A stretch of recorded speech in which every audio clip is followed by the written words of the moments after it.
If your height is not correct on the MetaQuest 3, the first solution is to adjust the boundary. So you click on Quick Controls and Boundary.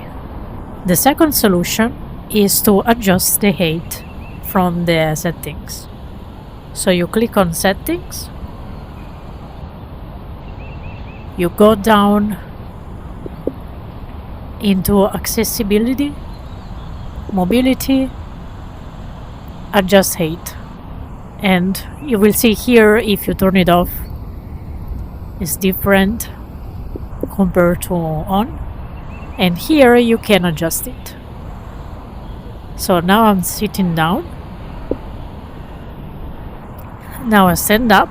Of course I can also move the window here, but I can also do like this to elevate from the floor.